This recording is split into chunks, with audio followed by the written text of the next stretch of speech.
Shalom, shalom à tous. C'est un immense privilège, vraiment un immense privilège pour moi de vous retrouver en ces temps si particuliers.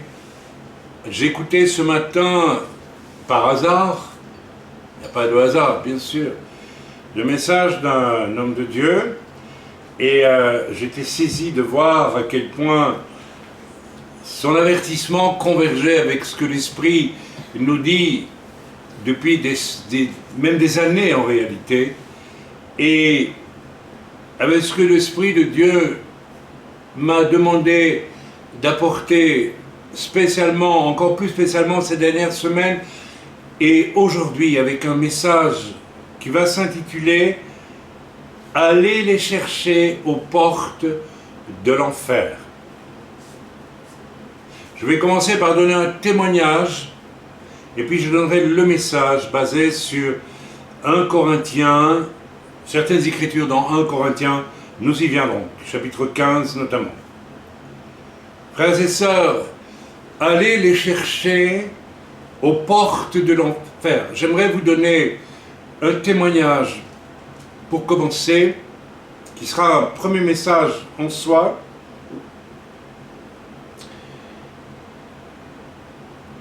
J'ai toujours été troublé par l'égoïsme des églises que j'ai connues, pas toutes, mais lorsque je vois des chrétiens gavés, littéralement gavés de cultes, de réunions, d'enseignements, et généralement très peu de réunions de prière. C'est un signe pour moi. J'ai connu ce genre d'église. Et je crois qu'il est largement répandu aujourd'hui. Les choses ont un peu changé. Les cultes sont plus rigolos qu'avant. Sont plus orientés vers du spectacle ou des choses comme celle-là. Sont plus orientés vers la promotion idolâtre d'hommes qui ont reçu un appel de Dieu, mais qui ont fourvoyé leur appel à cause de l'orgueil, de l'égoïsme et d'une espèce de carriérisme. J'ai observé dans l'Église même les trahisons, y compris d'hommes de Dieu, au nom de leurs avantages. J'ai vu à quel point l'Église d'Europe, française, belge, partout, italienne, tout, est devenu vraiment, et aux États-Unis, est devenu vraiment ce que l'Apocalypse nous définit par l'église de Laodicée, une église tiède. Je ne vais pas lire maintenant, nous le lirons tantôt, mais l'église de Laodicée est la dernière église dans les églises qui sont nommées dans le premier chapitre de l'Apocalypse, et la suite. Et les églises qui sont mentionnées au départ de l'Apocalypse représentent toutes les étapes de l'Église, ces états au cours des 2000 ans qui viennent de s'écouler. Donc l'église de Laodicée, la dernière église qui est mentionnée dans l'Apocalypse, elle nous concerne donc. Et le Seigneur dit à l'église de Laodicée, ce que j'ai contre toi, ce que tu n'es ni froid, ni bouillant. En fait, tu n'es rien du tout. Tu es riche, tu te crois riche. Tu as consommé tant de prédications, tant de séminaires, tant de choses écoutées en allant d'église en église. Écoutez, on entend parler qu'il vient dans telle église, tel serviteur de Dieu, il est formidable, allez, on va l'écouter. Et puis maintenant, depuis qu'il y a Internet et les réseaux sociaux, c'est multiplié par 2000, 10 000 maintenant. Et on se gave de tant et tant et tant de choses.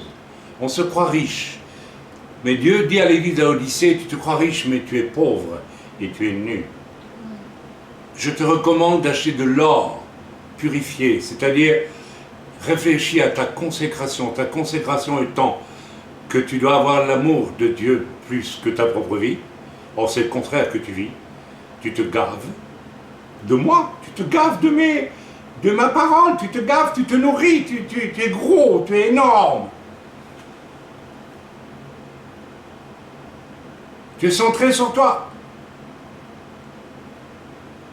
Tu crois m'aimer, mais tu m'aimes pas. Tu m'aimes pour toi. Tu as ton petit... Comment dire? Tu as ta petite garde-robe. Tel cintre, ministère un tel que j'ai suivi en telle année, tel autre cintre, telle expérience de ceci, tel autre... Voilà. Et tu vas dans ta garde-robe et tu regardes, oh là là, je suis riche. Non, tu es pauvre. Tu es nu, tu ne le sais pas. Et le Seigneur dit à l'église d'Odyssée, prends un collier pour nettoyer tes yeux, parce que tu ne vois pas dans quel état tu te trouves. Église des temps finitifs. L'église de l'Europe, qui a été le premier continent après l'Afrique du Nord et la Turquie, ce qu'on appelait l'Asie à l'époque, à être évangélisée. Et voilà que c'est la dernière en qualité dans ces temps de la fin. Il y a un appel de Dieu considérable à travers cet avertissement à l'église de Laodicée. Je sais que d'autres serviteurs de Dieu sont en train de parler de la même façon et préviennent que le Covid a été un signal lancé à l'église pour qu'elle réfléchisse à son état. Je n'ai pas besoin d'y revenir. Des serviteurs de Dieu sont morts du Covid en premier et c'était un jugement de Dieu. Oui, absolument. Non pas qu'il nous faille pointer du doigt ces personnes, non, mais Dieu l'a permis pour nous faire réfléchir.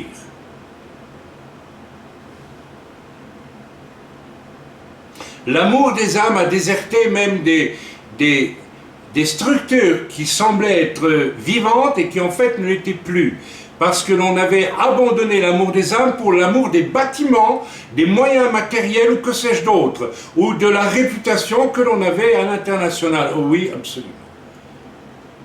Quand j'ai entendu, à l'époque du Covid, venir du Canada à l'égard d'une église, que je ne nommerai pas, c'est inutile, « Oh, mais c'est pas possible ce qui vous arrive, vous êtes le phare de la francophonie. » Pour moi, le phare de la francophonie, le seul phare, c'est Jésus. Amen. Ça ne peut jamais être une église ou un ministère ou que sais-je d'autre. Et on n'a pas compris qu'on était en train de rentrer dans quelque chose qui n'a plus rien à voir. Et Dieu voulait nous attirer l'attention de l'église en Europe, aux États-Unis, partout. Il est temps de se réveiller, il est temps de se repentir.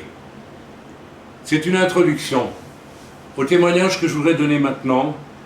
Je bénis l'Éternel, je bénis Dieu parce que nous venons de vivre avec mon épouse une expérience qui me touche énormément. Qui me touche parce que nous avons vécu tellement de combats en 40 ans. Combien de fois n'avons-nous pas vu la gloire de Dieu suivie d'attaques sournoise et méchante de la part du diable sur ma réputation, sur des mensonges qui ont été répandus devant des commissions anti-sectes et autres, en Belgique. Je ne m'en cache pas, c'est toujours sur Internet, vous pouvez lire. On s'est bien arrangé pour que ça y reste. Mensonges. Alors que tout ça a été précédé de moments incroyables de la gloire de Dieu. Il y a déjà là un message. Si vous servez vraiment le Seigneur, vous devez vous attendre à des persécutions. Même en Europe, si nous n'en avons pas en Europe. Vous savez pourquoi? Parce que nous ne travaillons pas pour le royaume de Dieu. Celui qui travaille pour le royaume de Dieu sera persécuté, toujours. Et ça va très vite. Ça va très vite. Mais je bénis Dieu parce que je me questionne souvent, je dis Seigneur, malgré tout ce que nous avons vécu, ma femme et moi, de si difficile parfois, de très difficile, jusqu'à peu. Est-ce que nous sommes encore vaillants pour toi? Parce que j'ai la crainte de mon Dieu. j'ai la crainte de mon Dieu. Je n'ai pas envie qu'il me dise, tu m'as tellement déçu. Tu as perdu le feu, Chaim. Le reste, mes travers, mes fautes, mes péchés, comme tous nous en avons, c'est une autre question. Mais ai-je toujours le feu? Ai-je toujours cet amour inconditionnel de Dieu et des âmes, de manière à répandre au doigt et à l'œil, lorsque l'Esprit de Dieu me parle et me dit « fais ceci, fais cela ». Voilà 3 ans que j'enseigne à tous nos membres, mes amis, il faut écouter ce que l'Esprit de Dieu vous dit de faire. Quand vous allez faire vos courses, si l'Esprit de Dieu vous dit ne va pas chez Carrefour, mais va chez Attaque ou je ne sais quel autre... obéis, fais-le. Moi, ça m'arrive sans arrêt. Si Dieu te dit en sortant d'un tel endroit, va dans telle rue, vas-y mon frère, vas-y ma soeur. Nous sommes tellement cartésiens, nous les chrétiens occidentaux. Seigneur, je prie le matin, tagadak, tagadak, tagadak, soin, c'est fait, je suis content. Maintenant, j'organise ma journée, je vais faire mes courses à telle heure, je vais faire ceci à telle heure, je vais faire ceci à telle heure, et tac, et tac, et tac. Et Dieu, dans tout ça, il n'a pas le temps de parler.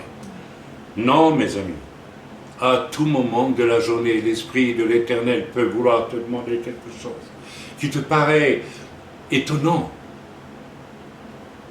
Mais arrêtons d'être étonnés. L'Esprit de Dieu, tous les jours, veut nous étonner. Mais nous sommes tellement occidentaux, tellement encadrés, nous sommes tellement habitués à organiser nous-mêmes toutes choses. Même notre vie spirituelle, nous l'organisons. Et nous disons, Dieu, j'ai organisé ma vie spirituelle, tu dois être content. Et Dieu nous regarde et nous dit, mais c'est quoi cette machine à laver là? Je croyais qu'elle avait acheté une 1000 et je suis en face d'une chigili-bilikou qui fait tout ce qu'elle veut. J'ai mis tel programme, elle me fait un autre programme, elle me met le programme qu'elle veut, mais moi je voudrais tel programme. Nous en sommes là, frères et sœurs, chrétiens d'Europe, des États-Unis, de partout d'Occident. Vous n'êtes même plus capable d'entendre l'appel de Dieu, la voix de Dieu, avec cette voix si douce. Alors je vais vous donner un témoignage que je trouve merveilleux et qui illustre bien le message d'aujourd'hui. Allez les chercher aux portes de l'enfer. Voici 1 mois et demi à peu près, ma femme me reprend si je me trompe, nous étions en France et nous devions nous rendre aux impôts pour une rencontre avec la responsable des impôts, voilà, puisque nous avons déménagé de Suisse en France. En Europe, nous sommes toujours israéliens, mais voilà. Et donc, nous allons dans cette ville de France, non loin de du refuge que vous connaissez, et nous allons aux impôts, et nous avons un merveilleux contact avec la dame des impôts. Je pense même qu'on a commencé à lui parler du Seigneur, il me semble, j'ai bon souvenir, un petit peu, mais voilà, elle était ouverte, et elle nous a dit, écoutez, il n'y a pas de souci, vous revenez dans quelques mois, pour le moment on ne fait rien, etc. Elle nous avait à la bonne, et nous ne savons pas pourquoi, mais elle nous avait à la bonne, enfin bon, elle ne nous a pas fait d'avantage particulier, rien, mais il y avait quelque chose dans l'air, voyez-vous, il y a quelque chose dans l'air. Il faut que nous apprenions à nous rendre compte quand l'Esprit de Dieu prépare quelque chose. Vous savez, quand vous vous préparez à fêter l'anniversaire de quelqu'un, par exemple, bien, vous ne faites pas, voilà, tout le monde est à table, ça y est, c'est l'anniversaire. N'est-ce pas? Vous préparez. Il y a une atmosphère. Vous connaissez quelque chose. Il y a des moments comme ça où il se passe quelque chose dans ce qu'on vit, on sent qu'il y a dans l'air quelque chose de bon. Et nous sortons des impôts, et normalement nous devions prendre notre voiture et rentrer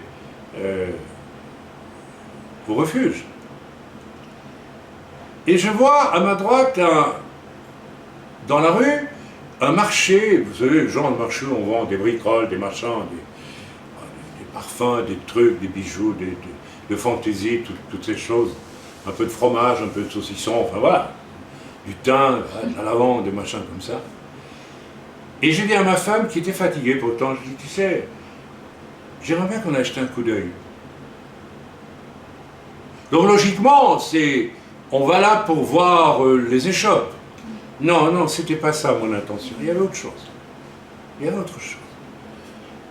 L'Esprit de Dieu m'a dit, va jeter un coup d'œil dans le marché. Alors évidemment, si on vit ça au premier degré, on va penser c'est pour aller voir, et puis ça nous ennuie, nous, à notre âge, ce genre de choses-là, ça ne nous intéresse plus. Et puis, ça ne nous a jamais beaucoup intéressé non plus. Mais enfin bref. Alors nous nous dirigeons, et à la première échoppe, c'était, il y avait, alors j'ai changé leur nom parce que il y a eu des grandes surprises avec eux. Il y avait François et Sabine, j'ai changé leur nom exprès, parce qu'ils sont en train de venir au Seigneur. Et c'est toujours formidable, et ils risquent de venir écouter ce message, donc je ne veux pas non plus les exposer. Et il y avait un bijou très particulier où ils avaient dessiné un symbole juif très particulier. Et je me suis dit, mais ils sont juifs ces gens-là ou quoi? Parce que, voilà, c'est pas tout le monde qui utilise des symboles comme ça. Et alors, je leur demande, mais pourquoi vous avez fait ça? Et ils me disent, ah, mais non, mais on trouvait que c'était beau, etc. On ne sait pas ce que ça signifie. Est-ce que vous pouvez nous expliquer? Et puis, François, il s'appelle François, je change son nom, me regarde et me dit, à brûle-pourpoint, mais dites-moi, vous priez pour les malades? Il ne me connaît pas. Et je dis, oui, je prie pour les malades, mais je vous préviens, attention, je ne suis pas un guérisseur, je ne suis pas un sorcier, je ne suis pas un gourou, je suis un disciple de Jésus-Christ et je prie, j'ai le don de maladie, pas le don de maladie, le don de guérison des maladies et le don de miracle. Ah, mais il faut nous expliquer ça. Alors, voilà, j'ai commencé là, pendant 1 heure, à parler à ces gens d'une foule de choses, parce qu'ils avaient soif. Et puis en discutant avec eux, je me suis rendu compte qu'ils étaient dans l'occultisme jusqu'au-dessus de la tête. Si je vous lis, la jeune femme, par exemple, était créatrice et formatrice en bijoux et en orgonite. Si j'ai bien compris, il s'agit de bijoux dans lesquels on met des pierres qui ont des pouvoirs, qui ont une puissance, n'est-ce pas? On est en plein dans le nouvel âge, là, hein, Et en plus, c'est des professeurs de yoga et praticiennes en soins énergétiques. Excusez-moi du peu. Plus tard, son compagnon, parce que c'est son compagnon, c'est pas son mari, François va nous expliquer que lui, il sort de son corps la nuit, il batifole, il fait des expériences extraordinaires, et il est dans des choses démoniaques, mais par-dessus la tête. Et ce sont ces gens qui se ruent sur nous pour nous demander de leur parler de Dieu, de nous parler de extraordinaire. Et la jeune femme, là il y a quelque chose de troublant, absolument troublant. Nous devinons très vite, ma femme et moi, mais que nous avons affaire à des gens qui sont aux portes de l'enfer. Mais d'une façon que je ne m'explique pas humainement, et que je m'explique très bien maintenant. Si vous réécoutez le message de la semaine dernière, vous comprendrez ce que je veux dire. J'ai ressenti pour eux un amour. Mais un amour. Et eux ont ressenti cet amour. Je n'invente rien, dit Sheba. Tu es témoin. Et la jeune femme, occulte, complètement occulte, vivant en dehors du mariage, complètement. Dans quelque chose que la Bible réprouve, n'est-ce pas? Émus aux larmes par tout ce que nous leur disons en réponse à leurs questions. Émus aux larmes, presque la larme à l'œil, prend l'objet que j'avais remarqué et me dit, je vous l'offre. C'était le plus gros objet de son étal. Alors j'ai refusé, j'ai dit, mais non, je ne veux pas que ce soit mêlé, non, je ne veux pas. Et elle a tellement insisté qu'elle m'a obligé à recevoir. Elle me dit, si, ça me fait tellement plaisir. Alors, je me suis trouvé là en face d'un être qui avait de l'amour, mes amis. Ça vous paraît incroyable, hein? et qui a vu de l'amour aussi. Des gens aux portes de l'enfer. Mais ils sont aux portes de l'enfer parce qu'ils ont vécu auparavant dans leur existence des choses tellement dures. Et eux, au lieu de devenir durs eux-mêmes, en tout cas en ce qui concerne Sabine, elle a gardé en elle ce désir d'aimer. Et elle s'est égarée complètement. Alors, nous n'arrivions plus à nous quitter. J'étais en train de faire une véritable instruction biblique à deux personnes aux portes de l'enfer. Alors, on a dit tous ensemble, spontanément, il faut qu'on se revoie. Et je dis, oh oui, oh oui, oh oui, oh oui, oh oui. Rendez-vous est pris. Nous nous rendons chez eux 15 jours après, je pense, ou 10 jours après. Nous avons passé une journée entière en plein soleil dans la montagne. Nous avons vérifié tout ce qu'il y avait d'occulte dans la maison. Enfin, c'était impressionnant. Il y a plein de démons derrière tout ça, évidemment. Et au bout du compte, nous amenons ce François à accepter le Seigneur. Et puis, je ne savais pas que penser de Sabine. Et quand j'ai fini de prier avec François, j'ai entendu la petite voix de Sabine, presque suppliante, dire « Mais moi aussi, j'aimerais qu'on prie pour moi. » Parce qu'en plus, j'ai prié pour la guérison de François. Il avait des graves problèmes de santé qu'il avait essayé de régler par des choses occultes, contre-offensives de Dieu. J'ai prié pour lui. Il m'avouera plus tard qu'il va beaucoup mieux. Et la petite voix de Sabine, mais moi aussi, elle avait des graves problèmes de santé. Qu'elle avait essayé aussi de gérer avec des médecines occultes. Graves, des choses graves. Ils sont allés même dans je ne sais plus quelle île où des guérisseurs philippins rentrent leurs mains dans votre corps et ressortent avec des parties de votre foie ou que sais-je d'autre. Oui, des choses complètement diaboliques.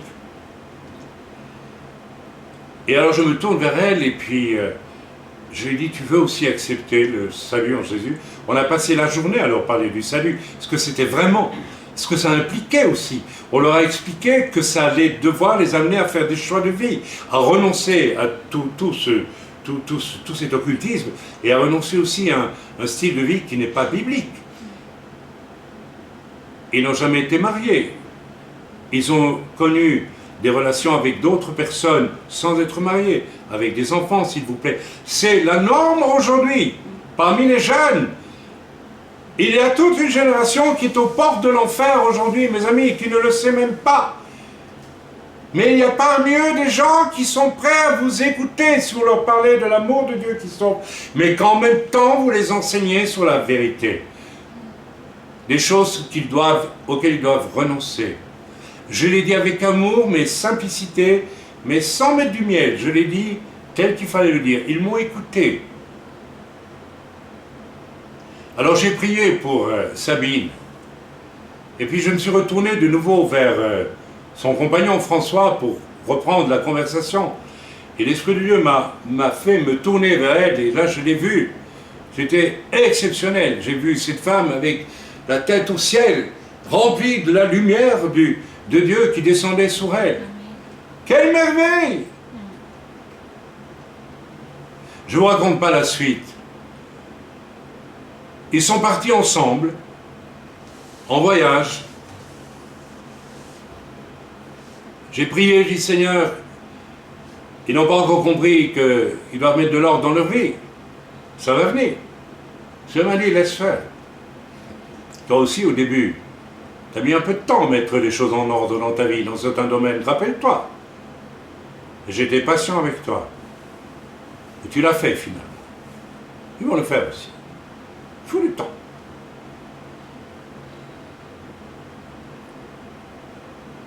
Alors, ils m'ont écrit, en voyage, que vraiment, prenaient au sérieux l'expérience qu'ils avaient faite.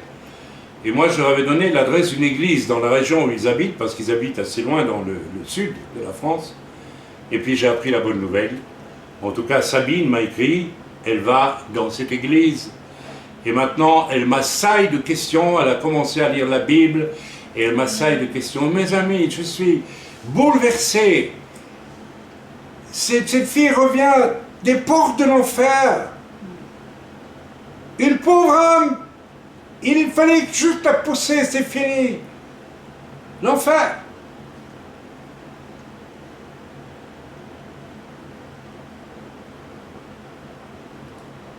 Comment ça a été possible?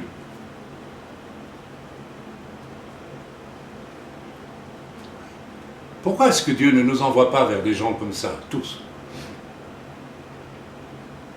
Pourquoi, lorsque je vivais à Gap, il y a des années en France, j'ai eu à cœur d'ouvrir un petit local, un tout petit local, avec une cafetière et une télévision pour passer des cassettes vidéo.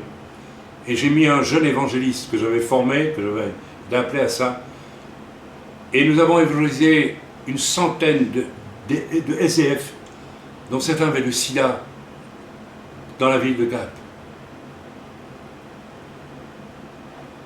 Mais je pose la question, pourquoi les églises, avons-nous, n'ont-elles jamais pensé à faire cela?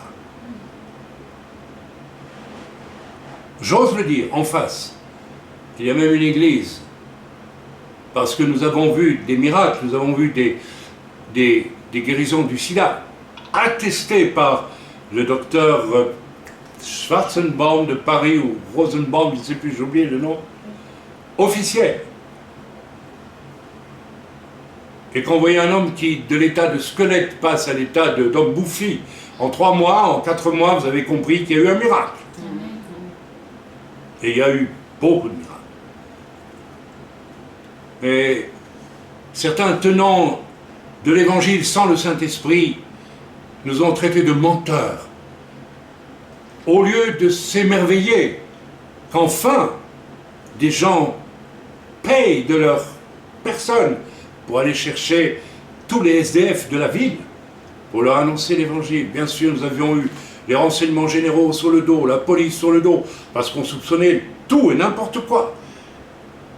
Nous avons eu les assistantes sociales sur le dos, parce qu'il ne fallait pas toucher à leur travail. Parce qu'on les sortait d'affaires. On les emmenait à l'hôpital. On les réinsérait socialement. Ça nous a coûté une dépression nerveuse à ma femme et à moi, d'épuisement. Mais mes amis, ce que nous avons fait là, c'est ce qu'on devrait tous faire, tout le temps. Je m'arrête là pour le témoignage et je vais embrayer sur le message en lui-même. Je vous demande de venir écouter le message à présent.